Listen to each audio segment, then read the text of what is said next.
Trading lives, a tale of betrayal and revenge. I thought I had it all until I didn't. My girlfriend Lucy and I shared a tiny apartment with peeling wallpaper and a leaky faucet that dripped like a metronome. We were a mess together. Constant fights, slammed doors, and words we couldn't take back. But I loved her. Or at least I thought I did. Then came the night that shattered everything. I'd come home early from work, my hands still smelling of the office coffee machine when I heard whispers from our bedroom. My heart pounded as I pushed the door open. There she was, Lucy, tangled in our sheets with a guy I'd never seen before the room spun. I felt my knees buckle, and before I knew it, I was screaming, words I don't even remember. Lucy just stared, cold as ice while the guy bolted out, leaving his jacket behind. That night, I broke.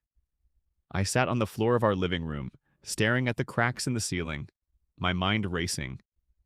Every insecurity, every doubt I'd ever had came crashing down. I didn't just cry, I sobbed until my throat was raw. And then, to make things worse, I got a text from the guy. Jake, his name was. He'd been fed lies by Lucy, told I was the one cheating, that I was dangerous. His message was a string of threats. Stay away or I'll make you regret it. I felt trapped, betrayed, and terrified all at once. Lucy moved out the next week. She packed her things in silence, not even looking at me, and left to live with Jake. I was alone in that crumbling apartment, the drip of the faucet mocking me. I knew I needed help. So I started therapy. My therapist, Dr. Ellis, had a calm voice that felt like a lifeline. Week after week, I poured out my pain, not just about Lucy, but about my whole life, my dead-end job at a chaotic startup, my dreary apartment, my lack of direction. I realized I wasn't just broken over a girl, I was broken over me. That's when I decided to change everything. I applied for new jobs, scoured listings for better apartments, and started rebuilding myself. A few months later, I got a job offer, double the pay for half the stress. I remember sitting at my desk, staring at the email, a grin spreading across my face. I was finally free. But then another email popped into our company's jobs inbox. I froze.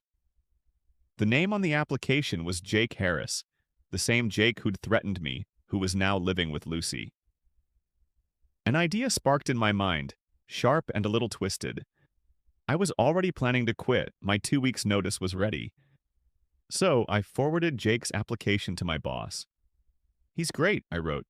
I've heard nothing but good things. Perfect timing since I'm leaving. My boss trusted me and set up an interview. And guess who was on the panel? Me.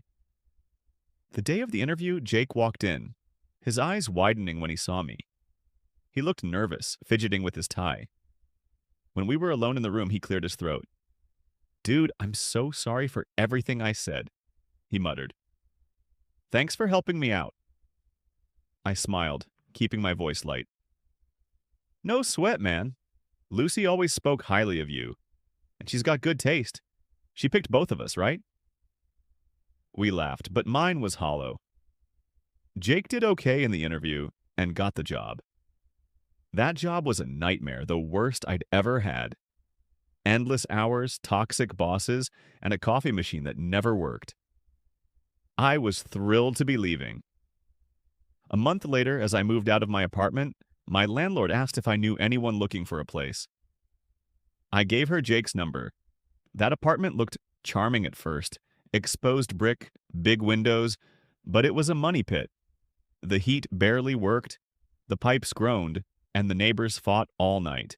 A friend from my old job told me Jake jumped at the apartment when he heard about it. So there he was, living my old life. My shitty job, my shitty apartment, and my cheating ex-girlfriend. I moved into my new place, a bright loft with a view of the city, and started my new job. I felt lighter than I had in years. 2 months later, I heard through the grapevine that Jake and Lucy broke up. I couldn't help but smile. I hope he enjoyed my old life more than I did, but something tells me he didn't.